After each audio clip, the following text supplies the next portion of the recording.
Não dá para ser espírita, e isso é um conflito, sem pensamento crítico, sem autonomia de pensamento, sem racionalidade. Não... Então, qual é o maior antídoto contra esse mal existencial que nós estamos vivendo? Pensar. O desafio é pensar. O espírita tem que ter um espírito crítico, conseguir observar isso daí e lutar e se posicionar de forma contrária a essa postura. E isso faz com que a mente vibre numa sintonia tal que poucos espíritos obsessivos conseguem controlar aquela massa.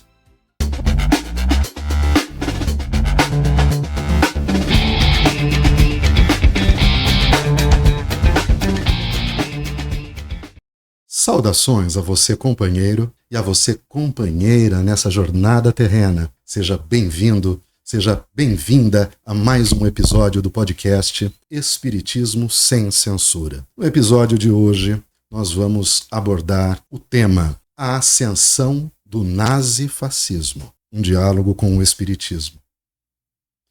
Alguém pode perguntar qual é a relação entre o nazifascismo e o Espiritismo? Talvez nenhuma, se você entender o Espiritismo como uma religião cristã, tradicional, profética, apocalíptica, que espera o fim do mundo para que nós possamos ser merecedores do reino dos céus. Mas se você é espírita e entende que nós estamos em evolução constante e que o nosso mundo se elegerá a um mundo de regeneração, você percebe a necessidade de transformação desse mundo. Então, sim, o espírita tem toda a relação com o assunto ascensão do nazifascismo. No programa de hoje nós traremos referências de Freud, Gustave Le Bon, Max Weber, Wilhelm Reich, Emile Durkheim e outros pensadores que se debruçaram sobre esse tema e procuraram compreender o porquê de certos indivíduos aderirem a massas, a irracionalidade dessas massas. Como explicar que um espírita, adepto de uma doutrina baseada na fraternidade, na igualdade, na liberdade, possa simpatizar com movimentos totalitaristas e violentos? É sobre isso que vamos conversar no programa de hoje, sem censuras, sem amarras. Alain Diniz Souza, seja bem-vindo. Bom dia, boa tarde, boa noite para você que está nos ouvindo, seja lá onde e que hora esteja ouvindo. É uma alegria estar juntos, mas não é uma alegria falar deste assunto que nos impressiona bastante, né?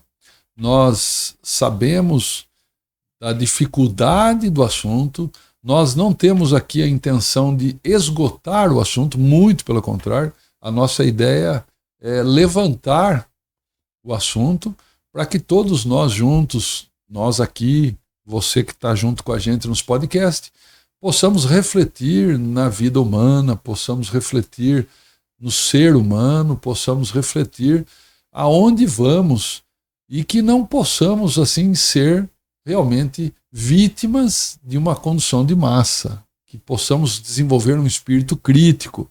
A ideia do nosso podcast é pensar o espiritismo com crítica, é pensar o espiritismo que leve luz às necessidades cotidianas.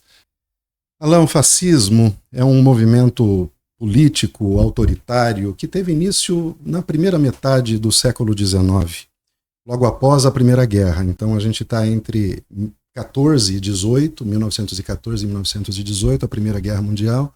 Logo mais, em 1920, começam a surgir as primeiras movimentações aí do que seria o início, do que seria chamado posteriormente de fascismo. Isso aconteceu na Itália, com Benito Mussolini, né? Benito Mussolini. Quando ele ascendeu ao poder, então, esse movimento cresceu, ganhou adesão de grandes massas, e foi um movimento que depois, logo mais, inspiraria outro conhecido nome, o do Bigodinho, né, lá da Alemanha, que se inspirou em Mussolini para produzir o seu, com algumas diferenças, mas com poucas, na verdade, o seu nazismo. Então é por isso que nós falamos hoje em nazifascismo, porque são movimentos que nasceram e que compartilham dos mesmos ideais, né, Alain? São movimentos irmãos, inclusive Hitler, né, que nós estamos falando, ele fazia questão de Mussolini participar de muitos eventos na Alemanha. Ele era um ídolo para Hitler no começo, convidado de honra, convidado de honra, sentava ao seu lado para compartilhar com Hitler da implantação no caso do nazismo, baseado naquele fascismo. Então, realmente, o que mais nos preocupa em tudo isso, né, e hoje, porque estamos falando disso, mesmo já muitos anos depois, né, praticamente mais de 100 anos do surgimento do fascismo, é democraticamente percebermos que estamos elegendo líderes com a mesma disposição de fascínio que foram ao poder, tanto Mussolini quanto Hitler naquele momento, e quanto mal geraram para a humanidade. E perceba, Alain, que isso é um movimento mundial. É um movimento mundial. Na Itália, recentemente, né, a primeira-ministra que assumiu o poder, ela faz parte de um partido de extrema-direita, que é, conhecidamente, notadamente, um partido nazista. Não oficialmente, mas em seus movimentos. Em seus né? movimentos, as ideias que defendem são ideias nazistas. Lembrando que o nazismo e o fascismo são baseados num nacionalismo exacerbado.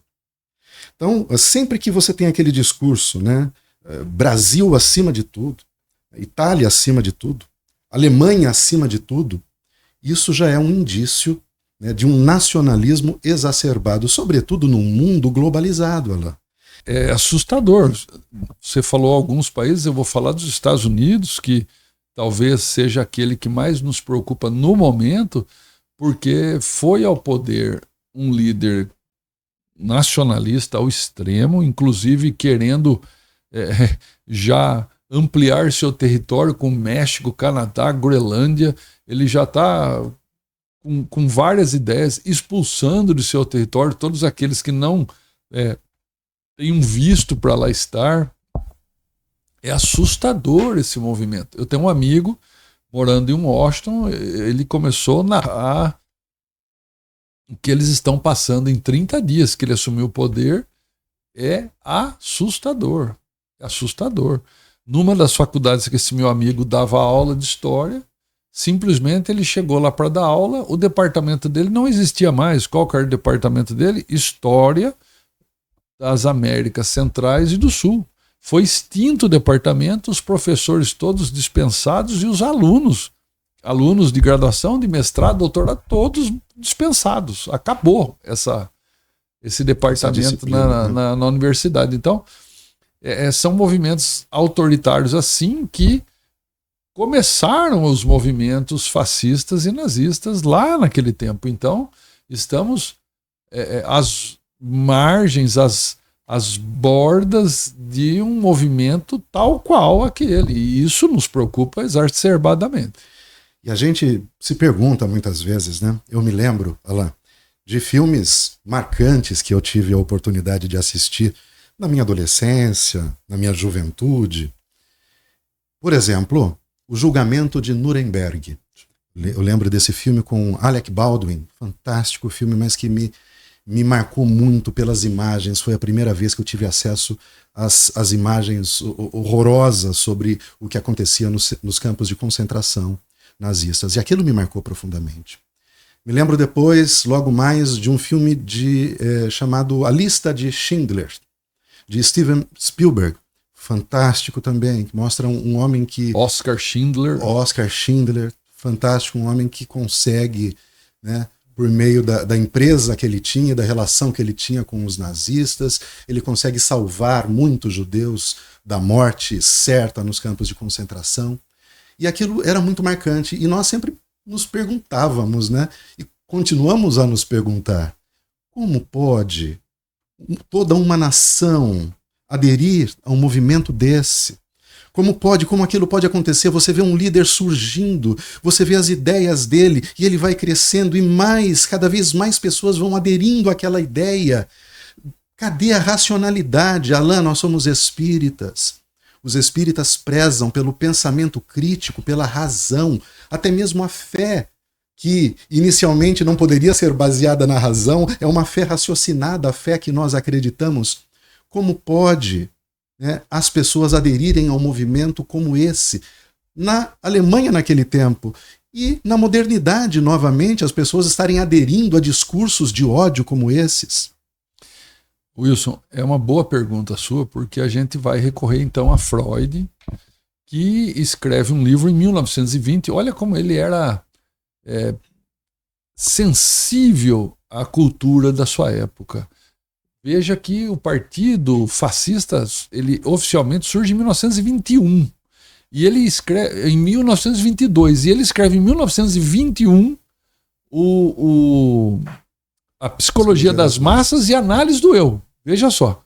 É importante esse análise do eu junto, porque ele vai fazer uso de um outro pensador, que é o Le Bon, que infelizmente Le Bon depois ele também adere ao nazismo, e infelizmente não é uma boa referência nesse sentido, mas a teoria do Le Bon foi usada pelo nazismo para o mal.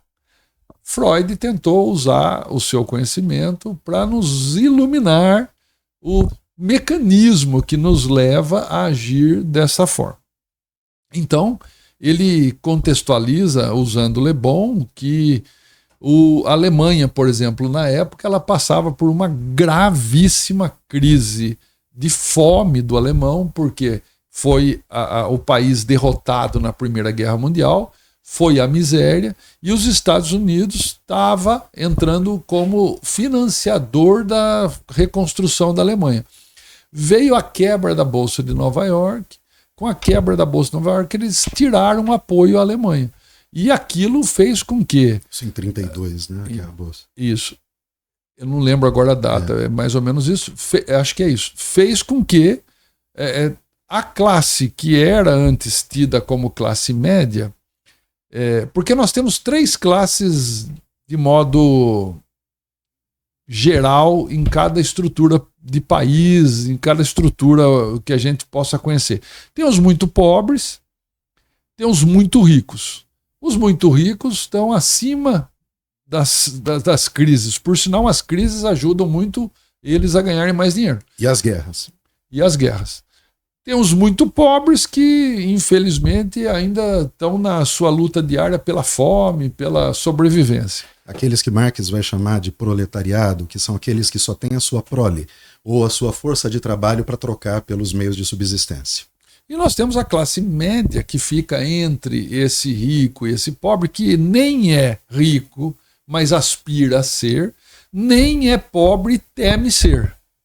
Ele fica num jogo. Então, toda vez que economicamente as coisas apertam e ele começa a perceber a água da pobreza batendo nele, ele começa a espernear desesperadamente. E é nesse cenário da classe média desesperada na Alemanha que eles, acéfalos, porque não sabem para quem pedir ajuda, não sabem como mudar aquela situação econômica, buscam um líder na cabeça desse desesperado, que seja um líder salvador, que puxe a espada, vá até as bolsas dos muito ricos, fure e deixe cair um pouco para eles saírem daquele medo da pobreza extrema. Esse classe média desesperado é a maior massa de manobra desse poder autoritário.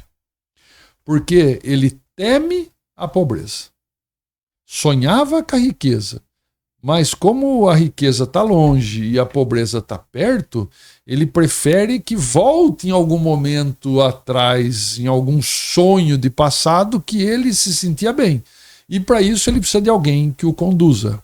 E ele é facilmente hipnotizado por um líder, principalmente se o líder tiver um pouco de carisma. Lembrando que carisma não é do bom ou do mal, é de uma habilidade de controle. E aí cede a esse líder de forma cega, sem mais crítica. Max Weber vai trabalhar nesses mecanismos de dominação. Ele vai trazer 3 formas de dominação mais comuns, que seriam a dominação tradicional, que é a dominação que, por exemplo, um pai exerce sobre um filho, é a dominação cultural. Depois ele vai falar sobre a dominação legal e racional, que é a dominação que, por exemplo, um magistrado, né, um juiz tem. Você tem que se submeter às leis, então existe esse tipo de dominação na sociedade. E a terceira forma de dominação é justamente a chamada dominação carismática. Né? De carisma. Carisma não é aquela simpatia, fala, nossa, como ele tem carisma, ele é simpático. Não. Carisma é uma característica extraordinária que é atribuída a uma pessoa. Veja bem, não é que ela tenha essa característica.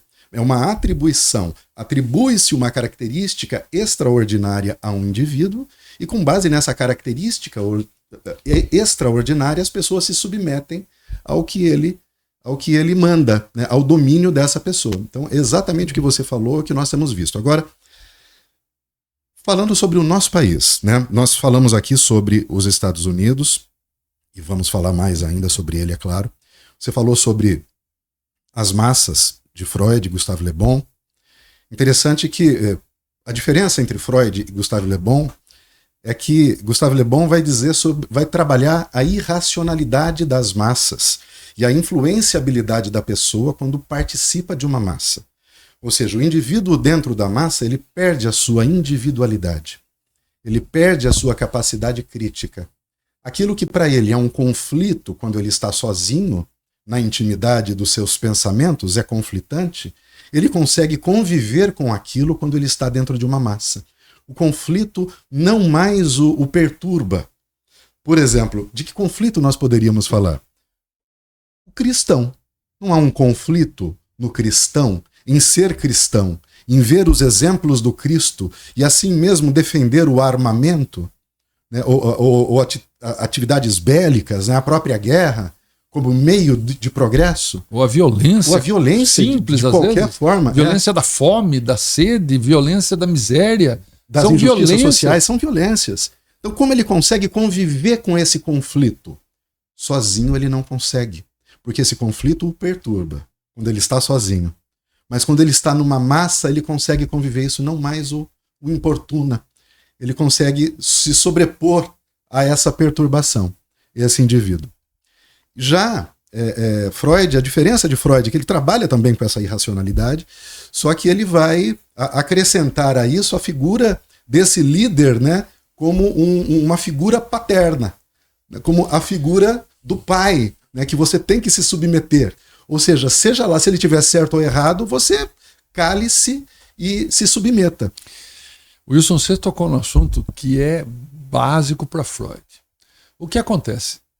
Numa das suas explicações topológicas, que é onde funciona a nossa atividade cerebral, na segunda topologia que ele desenha para entender o funcionamento emocional, ele desenha que nós temos 3 instâncias. O ego, que hoje é traduzido no Brasil por eu, o superego, que é o supereu, e o id, que é o isso hoje. Essas 3 instâncias funcionam em todos nós. O supereu, esse eu idealizado, ele vem de um modelo paterno, materno, familiar, da professora, do amigo, social. É imposto para nós como nós deveríamos ser. O eu é o que nós somos. Esse líder carismático, a pessoa que aceita o seu domínio, ele coloca esse líder no lugar do supereu. Então, o supereu, o eu idealizado, é esse líder. Dominante, totalmente dominante. Porque ele fala, eu faço, ele me submete. Então veja o perigo dessa liderança, porque é uma liderança que deixa você cego de crítica, porque a crítica sobre o que nós fazemos ou não está no supereu. Agora, se o meu supereu, que eu idealizei, está num pai, como você falou, num líder que eu coloco na função de pai primevo ali, num pai atuante na minha escolha, eu paro de ter minha censura e vivo o modelo que ele prega. E isso é assustador. Trazendo isso para o Espiritismo. O que o Espiritismo prega? Allan Kardec foi o quê? Foi um educador. Ele era um professor, né? Aliás, não havia na época dele, mas hoje seria o que nós chamaríamos de pedagogo, né? Um especialista em educação. Allan Kardec que foi educado por Pestalozzi. Que foi educado por Rousseau. Rousseau, quer dizer, é de uma tradição da educação. Essa tradição da educação a gente vê no Espiritismo muito claramente, quando ele defende o pensamento autônomo, o pensamento crítico. Não dá para ser espírita, e isso é um conflito, sem pensamento crítico, sem autonomia de pensamento, sem racionalidade. Não dá para ser espírita simplesmente nos colocando sob o domínio de um líder. Tanto que no Espiritismo não existem lideranças. Nós não temos um papa do Espiritismo em que ele é infalível, e tudo que ele disser nós temos que nos submeter, caso contrário nós não seremos espíritas. Assim como é no catolicismo, não existe um católico que não aceite o papa, ele simplesmente não é católico. Inclusive, nem Kardec queria isso para ele. Ele deixava isso claro, inclusive o livro primeiro dele é o livro dos espíritos, não é o livro de Allan Kardec sobre os espíritos. Nós temos que deixar isso bem claro. Ele é um codificador, alguém que pegou, juntou as respostas dos espíritos. Então, a quem nós nos inspiramos são espíritos. Por isso ele é chamado de codificador. É a pessoa que recebeu essas instruções, mas é claro, não podemos negar que ele teve uma participação muito grande no corpo doutrinário.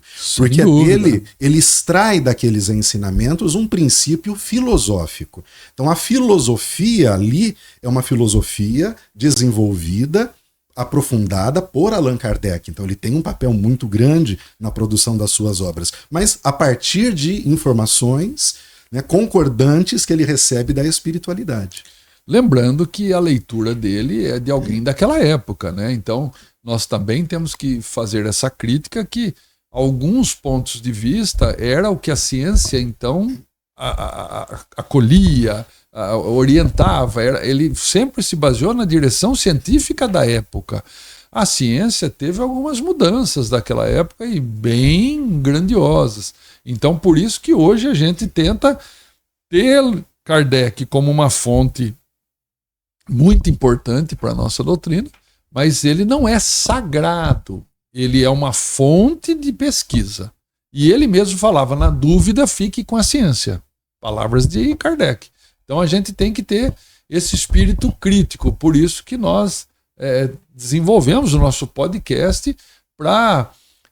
não é atualizar Kardec, é atualizar a ciência perante a verdade, as falas espirituais. A visão de mundo. A visão de mundo mudou. A visão de mundo com base nas lentes que Kardec utilizou para interpretar a sociedade do seu tempo, mas trazendo para o nosso tempo. Isso. Aí, Allan, quando eu coloco a questão da educação, é impossível, né? Eu pesquisei um pouco, e na época, nesse início do fascismo, a gente tem uma figura proeminente no campo da educação, que é Maria Montessori, na Itália. Maria Montessori, ela que produziu o método que hoje é conhecido como método Montessori, que é um método de ensino baseado nas individualidades, baseado na autonomia do aluno, baseado na relação do aluno com o ambiente, e não somente no ensino sistemático de conteúdo. Maria Montessori, ela é dessa mesma década, de 20, ela começa com seu projeto em 1920. No início do fascismo, eles coexistiram, mas quando Mussolini alça ao poder, em 1934, ela é expulsa da Itália, todas as suas escolas foram fechadas. E olha que coisa curiosa, porque o autoritarismo é contra a educação. E antes de passar para o seu comentário, eu quero fazer um paralelo com o Brasil, na época da ditadura. Nós tivemos aqui um Paulo Freire. Um Paulo Freire que desenvolveu um método diferente de Maria Montessori, que era voltado para as crianças. Paulo Freire desenvolveu um método de alfabetização para jovens e para adultos. cujo objetivo era inserir este jovem, esse adulto, na sociedade, dando a ele a cidadania, o direito de participar dos assuntos políticos, econômicos, de se manifestar, de se posicionar, e para isso ele tinha que educar. O analfabeto não podia votar. A proposta de Paulo Freire, quando ele fez uma experiência em Angicos e conseguiu alfabetizar, eu não me lembro o número agora de pessoas, mas é um grande número de adultos em 40 horas, Alain, em 40 horas. Aquilo foi assustador para a ditadura. Foi assustador, porque ele não estava formando leitores, ele estava formando eleitores. E aí o que acontece com Paulo Freire? Ele é convidado a sair do país. Ele é deportado e fica 16 anos morando fora. Interessante como a história ela é cíclica, né? Se nós pegarmos a Grécia Antiga, só participava da política e das decisões da Grécia homens ricos, senadores, cidadãos gregos eram esses. Todo o resto do serviço era praticado por escravos. O que muda do Brasil de hoje? Muito pouco. Ainda temos no poder um grupo pequeno de poderosos e a maioria trabalha, sobrevive, né? É um trabalho de subsistência. Paulo Freire, ele é conhecido mundialmente por sua pedagogia. Não é, ele é valorizado em grandes universidades e por grandes pensadores do mundo. Montessori também. Qual é o maior antídoto contra esse mal existencial que nós estamos vivendo? Pensar. O desafio é pensar. Só que eu não passo a pensar do dia para a noite. Eu preciso de uma estrutura pedagógica que me permita ter gosto pela leitura, gosto por pensamento. E isso não é fácil de desenvolver numa criança. Ainda mais quando até a estrutura do próprio Estado na transmissão da escolaridade básica já tem a mesma ideia de não ensinar a pensar. Nós ensinamos a passar em provas.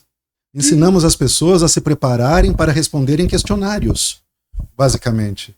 Não para se posicionarem de verdade. Eles não podem pensar. Por exemplo, você vai nas escolas do Estado de São Paulo. Filosofia, sociologia, artes foram colocadas em terceiro plano. Não tem como uma criança pensar em matemática sem a abstração que a filosofia pode ajudar a criar. A arte pode ajudar a desenvolver.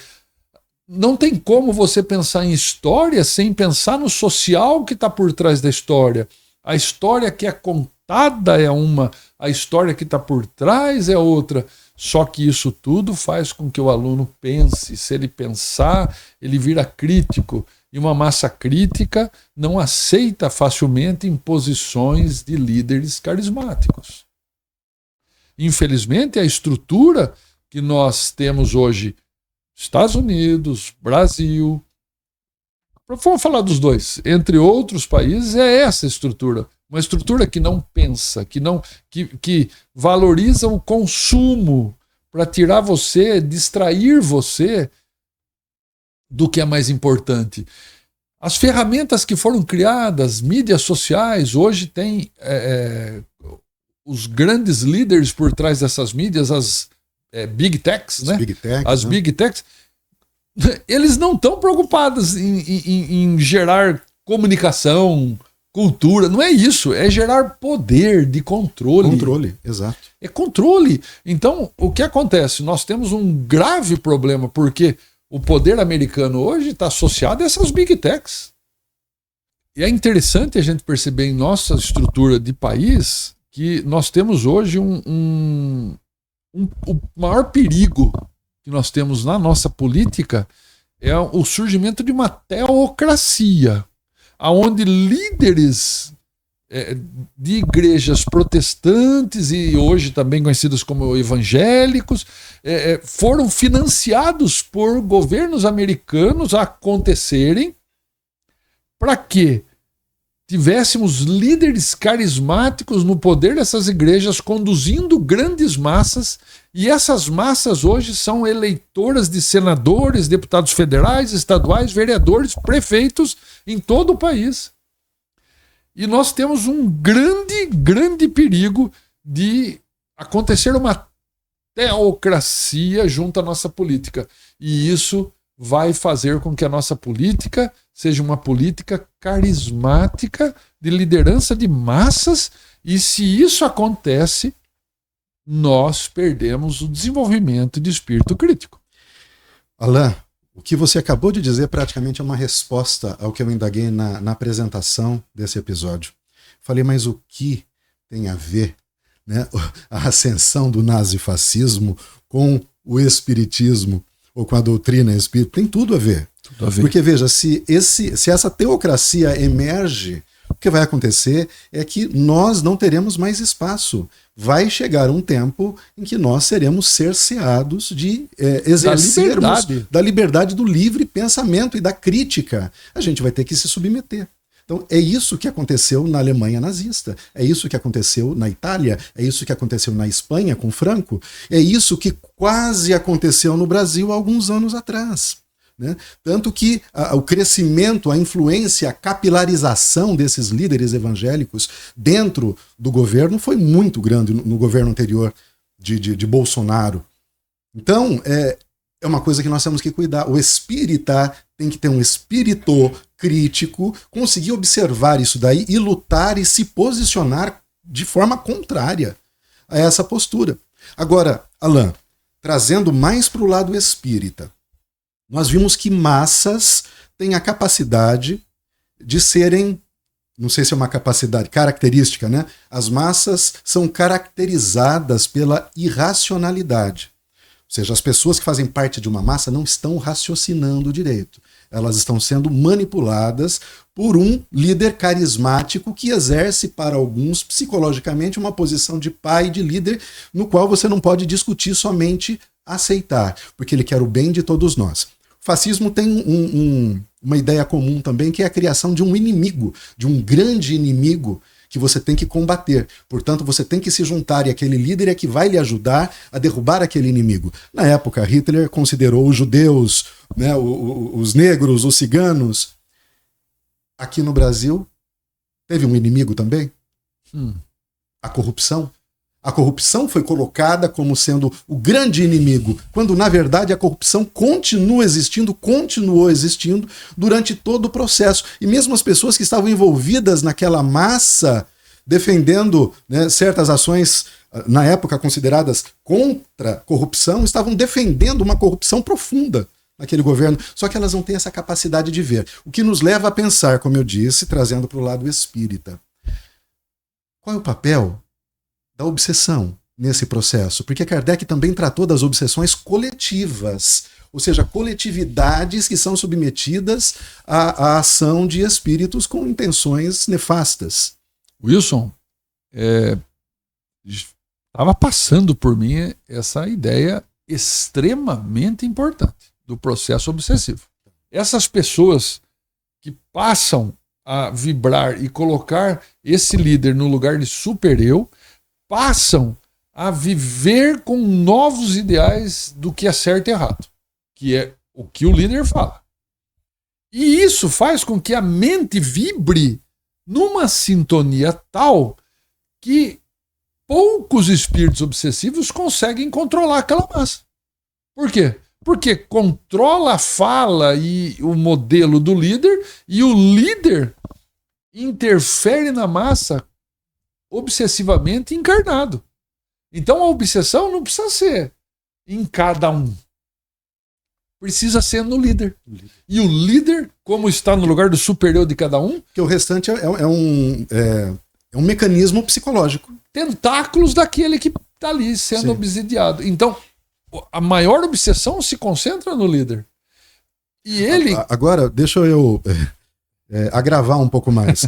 Cada um daqueles indivíduos que faz parte da massa não são anjinhos de candura. Devem ter os seus próprios obsessores, como todos nós os temos. Né? Então, esse ambiente não facilita a ação desses obsessores que já estão ou num processo de vingança, ou são obsessores mesmo, espíritos inclinados ao mal, sistematicamente, podendo atuar sobre aquele indivíduo dele que está dentro daquela situação, para ele é ótimo. Ô Wilson, eu falaria que o ser humano no mundo é mais frágil que perverso, parafraseando Humberto de Campos no livro Boa Nova. A fragilidade dessa massa é a fragilidade de desespero. É desespero de ir para uma pobreza igual ele vê acontecer e não ajuda a melhorar. E ele não quer chegar naquele nível. Então ele se arma. Aí ele tirou o superior, que era o freio dele. O id, que é o isso dele, que é o pulsional, fica sem freio moral. E fica trabalhando para fazer valer a força daquele líder para que ele, então, resolva os seus problemas. Então, se aquele líder fala para ele, vamos para o supermercado, vamos quebrar tudo, ele vai e quebra. Vamos lá, vamos, vai e faz. Então, veja que é perigoso. E nós temos um outro agravante ainda na atualidade, que são as mídias sociais, que esse cidadão que se acha soldado desse líder carismático, ele quer ir para a rua para aparecer em fotos, para se justificar socialmente, para se mostrar que ele está fazendo alguma coisa para mudar, e ele acredita no inacreditável. Nós tivemos uma experiência democrática onde a classe pobre ela passou a ter uma melhora de situação social. Ela passou a ter acesso a eletrodomésticos, coisas básicas, geladeiras, micro-ondas, que ela não tinha acesso. Eu lembro de quando o Bolsa Família passou a existir, de uma entrevista de uma amiga que fez uma tese de mestrado sobre isso, ela entrevistando pessoas que estavam recebendo a Bolsa Família, e ela falou assim, pela primeira vez na vida eu comi um iogurte. Um iogurte. Veja, tem gente sem vergonha que se aproveitou da Bolsa Família, tem um monte. Tem gente que mentiu situações para ter Bolsa Família, tem gente que não precisava e foi atrás, e essa gente que foi atrás, que não precisava e mentiu, depois virou bolsonarista. Então, veja só, é uma hipocrisia social muito grande de sobrevivência, medo e fuga de uma pobreza que ele viu ascender naquele período. Então há uma revolta da pessoa poder ter tido acesso a essa melhora. Alan, você fala duas coisas. Uma é a falta de consciência de classe. Né? A pessoa ela realmente não sabe a que classe ela pertence. Quando você fala dessas três classes básicas, né, o proletariado, classe média e a elite, a pessoa ela pensa que ela faz parte da elite ou que ela está numa situação muito diferenciada do proletariado, dos pobres. E isso é curioso. Porque Gessé Souza ele vai trabalhar isso recentemente na obra nova dele agora, O Pobre de Direita. Ele vai falar sobre a vingança dos humilhados. Né? O medo dessa classe média que se supõe superior à classe proletariado é que essa classe dos mais pobres cresça também. Eles se sentem humilhados. Ou seja, quando aconteceu, quando você mencionou, né, o segundo mandato do Lula, o primeiro mandato da Dilma, a lei das empregadas domésticas, que deu direito às empregadas domésticas, aquilo era inaceitável para a classe média, que via a sua empregada viajando, compartilhando com ela o ambiente de um aeroporto. Para ela era um absurdo, porque aquela pessoa tinha que andar de ônibus e ela só podia viajar de aeroporto. Né? Nós tivemos um ministro, o Paulo Guedes, recentemente falando sobre o brasileiro, por que tem que ir para Miami? Por que não vai para conhecer o Brasil? Não tem que viajar para Miami. Quem que o brasileiro acha que é? O pobre acha que é. Então veja, é realmente uma condição de... Como que eu posso nojo? dizer? Não é nojo. Como que é? O que ele sente por essa pessoa? Asco. Não sei, Alan, mas por que eu não quero... E são essas pessoas que são contra os programas sociais. Esse que você falou. Eu vi recentemente um vídeo do Ariano Suassuna e fiquei emocionado com o vídeo dele. Aquele cara é fantástico. Fiquei emocionado porque ele conta um episódio da infância dele. Ele conta que o neto dele estava na sala de aula, na aula de história, e a professora falou alguma coisa e ele foi contrário ao que a professora falou. O neto dele. Uhum. E a professora chamou a atenção do neto dele dizendo que o avô dele, que é o Ariano Suassuna, né, que o avô dele tinha uma visão muito ideológica do mundo. E o Ariano falou sobre isso. Né? Falou, mas como que ela disse que eu tenho uma visão ideológica sobre o mundo se o que eu falo sobre o que eu vi não é uma ideologia, é uma vivência prática? Aí ele conta que quando ele era criança, ele viveu a maior seca que houve na história do Nordeste, se eu não me engano, em 1964. E as pessoas morriam de fome. E na família dele, a mãe dele, o pai dele, tinham canecas, bacias ali com comida, com farinha, para alimentar algumas pessoas que iam pedir. E que uma vez ele se lembra de criança, quando uma mulher se dirigia à casa deles com muita dificuldade para caminhar, e ela cai antes de chegar na casa deles. Quando eles vão até lá, ela está morta, de fome. Ariano Suassuna viu isso, ele viveu isso. Então, como eu não vi isso, eu não vivi isso, mas eu tenho que ter a capacidade de empatia, de me transportar para aquele lugar. Sim. Eu não preciso viver aquilo, mas eu tenho que ter a capacidade, o sentimento de me colocar naquele lugar. Então, como eu posso ser contrário por conta de 4, 5, 6, que sejam 10% de pessoas de mau caráter que vão buscar esse dinheiro quando não precisam de verdade, né? Em detrimento, em prejuízo dos 90% ou 95% que terão suas vidas melhoradas? Em pesquisas recentes, Alan, foi identificado uma grande quantidade, se eu não me engano, a grande maioria, 75% dos filhos do Bolsa Família não são mais beneficiados pelo Bolsa Família. Ou seja, aquelas pessoas que quando na infância os pais recebiam, eles adultos hoje não recebem mais. Por não precisar? Por não precisar. Olha que maravilhoso isso. É um número maravilhoso. Isso funcionou de alguma forma. Funcionou de alguma forma. Não para todos, não corretamente, não foi distribuído certamente. Vai ter Nós fraude. temos um país continental, Sim. onde tem muito malandro que quer se beneficiar de um negócio desse, né? de um trabalho desse. Sabe que a gente esqueceu de falar de Durkheim, que é importante aqui, sim, né? Sim, e você citou no começo, né? Citei Durkheim porque Durkheim ele vai falar sobre essa influência que tem o grupo sobre o indivíduo. Né? Durkheim ele defende a ideia de que a sociedade influencia mais o indivíduo do que o indivíduo influencia a sociedade. Não significa que eu vou entrar numa massa e que eu não possa influenciar essa massa. Mas é muito mais provável que eu seja influenciado por essa massa e que eu perca o meu livre-arbítrio ali dentro do que eu convença essa massa de uma coisa diferente. Então o que eu estou dizendo com isso? O que Durkheim quer dizer com isso? É impossível mudar o pensamento de uma massa, um indivíduo, é muito difícil. Então, Durkheim vai trabalhar com instituições, ou seja, eu preciso me associar a outras pessoas com um pensamento semelhante ao meu, para que os grupos possam fazer esses embates de ideias. E não um indivíduo. Então, não é aquela questão individual de mudo eu, reforma íntima. Eu vou fazer a minha reforma íntima e com isso, automaticamente, o mundo se tornará um lugar melhor. Não vai se tornar. Você ainda é capaz de fazer a sua reforma íntima e se transformar num bolsonarista. Você tem que não só trabalhar pela sua reforma íntima, mas incentivar o outro, o próximo, a também trabalhar na reforma íntima. E participar, se agrupar com outras pessoas. Discutir, levantar os problemas. Né?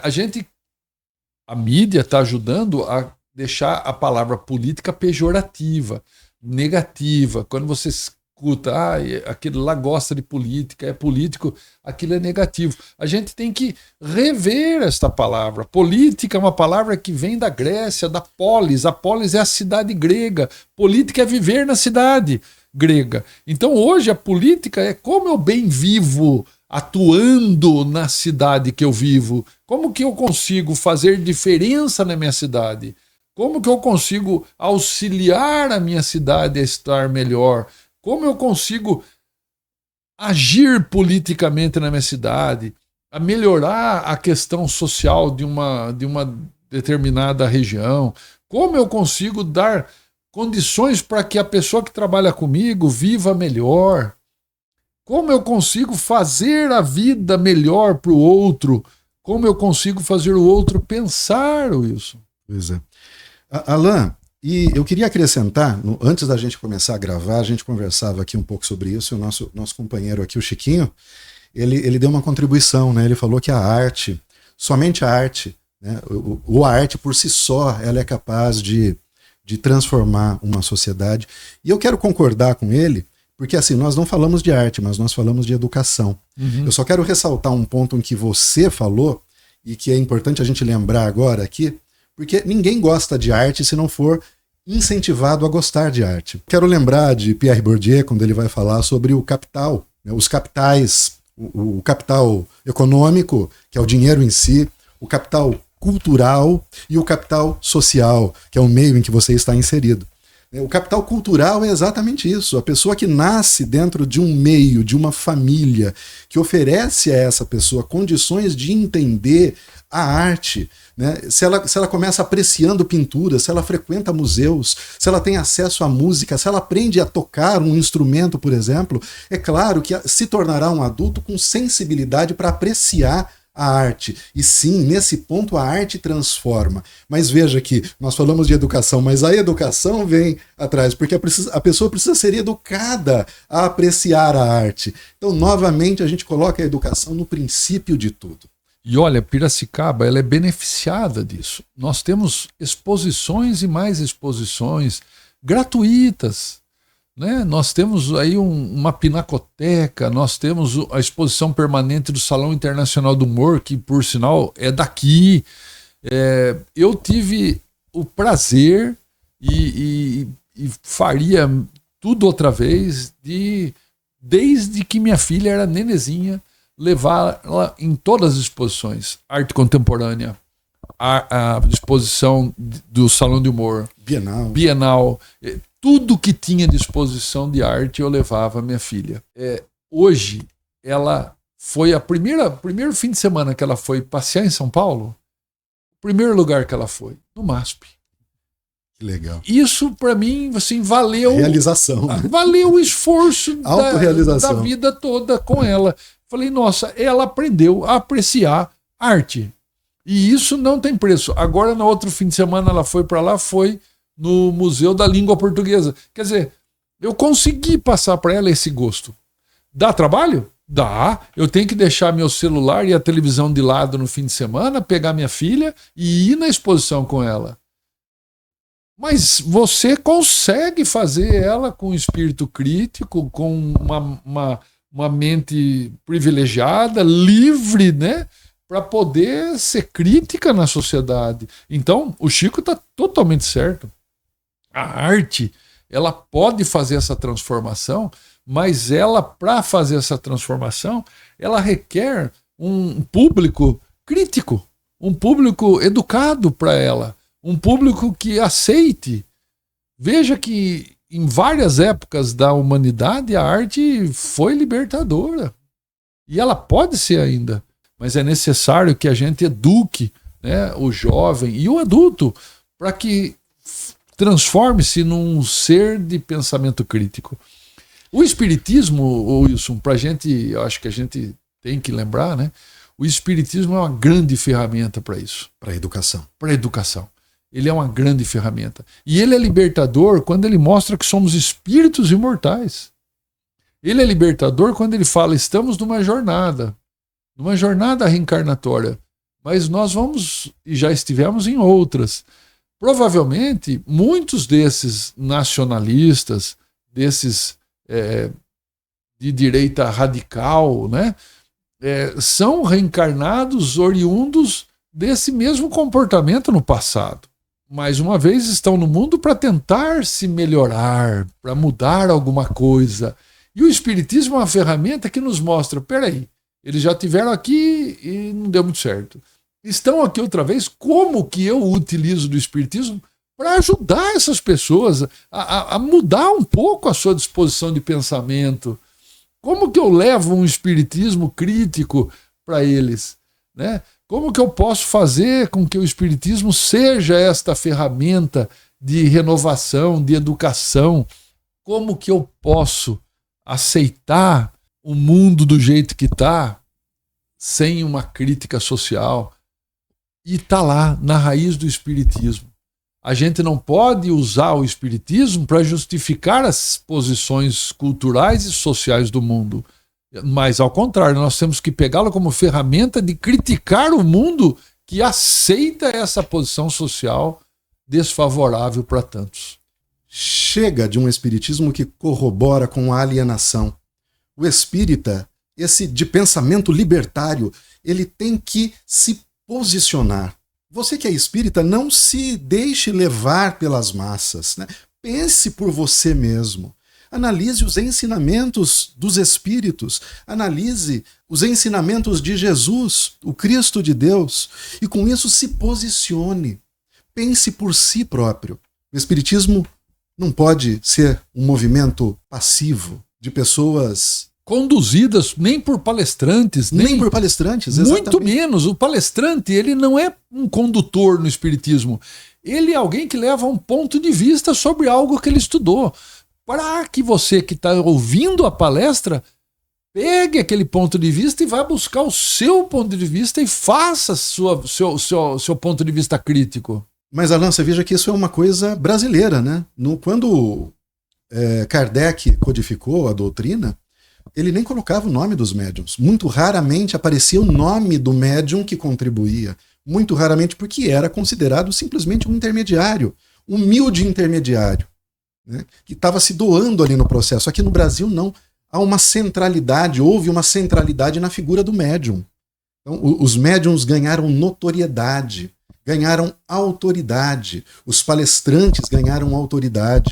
Então, um determinado palestrante fala uma coisa lá num seminário e aquilo lá é tido como verdade e disseminado em todo o movimento espírita.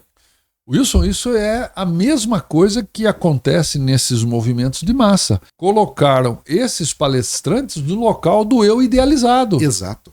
Então, da mesma maneira que se colocou um líder, como a gente falou, na massa, com um eu idealizado, esses palestrantes são esse eu idealizado. Nós não precisamos colocar ninguém no lugar do eu idealizado. Esse eu idealizado é meu, individual, da minha cultura, da minha formação, do meu espírito crítico. Agora, quando eu deixo de pensar e coloco alguém no lugar desse espírito crítico, eu começo a ser conduzido, eu paro a ter de usar o meu livre-arbítrio, eu passo a ser conduzido. E aí? A sociedade fica de que jeito? O espiritismo fica de que jeito? Desse jeito. Que tá. Um jeito que tá. Um jeito que é mal utilizado. É uma ferramenta maravilhosa sendo mal utilizada. Um pouco impacto. Né? Nós poderíamos exercer um impacto muito maior na sociedade. Transformador. Transformador. E é isso que Kardec acreditava, que o espiritismo seria um movimento transformador, que nas próximas décadas teria transformado o mundo. Isso não aconteceu. Nós espíritas hoje temos esse compromisso de utilizar o espiritismo como esta ferramenta. Cada um dos adeptos dos espíritas, né, que se posiciona como um agente de transformação social. É claro que primeiro a gente transforma o nosso mundo, né, Alain, para depois transformar o mundo externo, mas procure pessoas que tenham pensamento semelhante ao seu pensamento. Eu tenho certeza, nós iniciamos esse projeto, tenho certeza que aqui você que está nos acompanhando, você que assistiu esse vídeo até agora, deixe seu comentário, mas nós precisamos nos unir, né? Unir as nossas forças para que nós possamos seguir no caminho da contribuição de um mundo de regeneração, de um mundo de paz. Que possamos pensar para afastar de nós esse mal que hoje nós colocamos, o nazismo e o fascismo, que ele não chegue tão perto como já está chegando, que a gente crie pelo menos fronteiras mentais, né? Que não nos deixe abater, que a gente não entre nessas ondas de massa, que esse espírito crítico seja desenvolvido em cada um de nós, que possamos ajudar a pensar, que a gente também pense, que a gente não permita que o nosso pensamento seja conduzido dessa maneira, que a gente não entre nesses jogos da massa. Não é fácil. mas é uma luta que a gente não pode desistir. Muito obrigado, companheiro Alain Diniz Souza. Obrigado, Chiquinho. Obrigado a você, companheiro, a você, companheira. E até o nosso próximo encontro.